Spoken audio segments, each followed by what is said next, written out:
Bem-vindos ao Bed Barbário. A gente vai falar então sobre Mary Poppins, da P.L. Travers.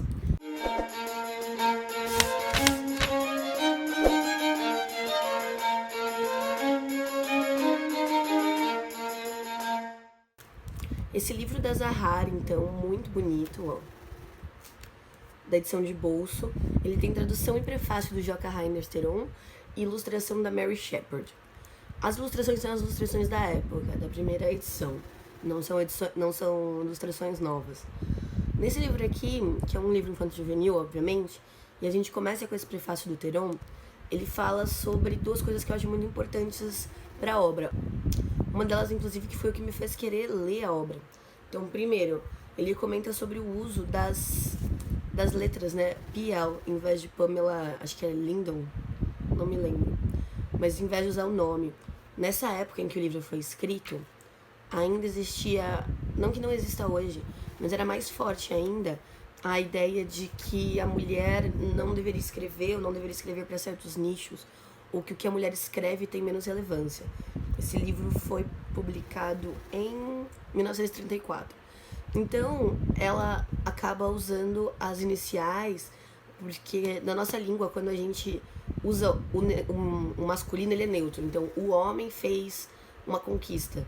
Isso significa humanidade, mas a gente usa o masculino pro neutro. Infelizmente, né? Isso agora tá sendo questionado, graças a Deus. Só que também quando a gente usa o neutro, a gente tem a sensação de que é masculino, porque a gente faz o caminho contrário. Então ela coloca-se dessa forma para que aumentem as vendas do seu livro, o que é muito triste na realidade, né? Mas, no final das contas, o livro é um sucesso. E ele atinge, inclusive, uma pessoa muito famosa, que é o Walt Disney. Aqui no livro conta que as filhas do Walt Disney eram muito fãs de Mary Poppins e que ele promete para as filhas que vai transformar o livro, então, em filme. E aí é que entra a questão do porquê eu quis ler. Eu vi em diversos locais, todo mundo que falou desse livro, falando que a P.L. Travers chorou na estreia de Mary Poppins porque ela chegou a fazer um roteiro. E ele foi totalmente ignorado pelos produtores do filme. E ela teve, então, essa discussão, assim, porque ela demorou muito para aceitar que alguém fizesse o filme, e quando fizeram, foi totalmente infiel ao livro, segundo a autora. Então eu falei, vou ler o livro e vou assistir o filme depois. Então, se vocês quiserem que eu faça um vídeo falando da relação filme-livro, comentem aqui embaixo que eu faço sim. Inclusive, o Mary Poppins original tem na Netflix, eu conferi recentemente. E por ser um livro infantil, um livro infanto-juvenil, né, acho que mais infantil, ele tem uma narrativa episódica, então cada capítulo conclui uma história em si, o que é bacana pra você contar a história pra essa criança, tipo, antes de dormir, né, você lê 1, 2 capítulos de acordo com o sono que ela tiver, e você não precisa necessariamente completar o livro, porque a criança não acompanha, né, a linha de raciocínio é muito longa quando ela é bem criança.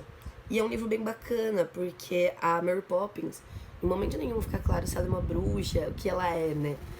Mas é legal porque as crianças vão reconhecendo essas pequenas coisas, essas pequenas atitudes da Mary Poppins, né? Com magia, com o sobrenatural, e elas ficam sempre muito surpresas.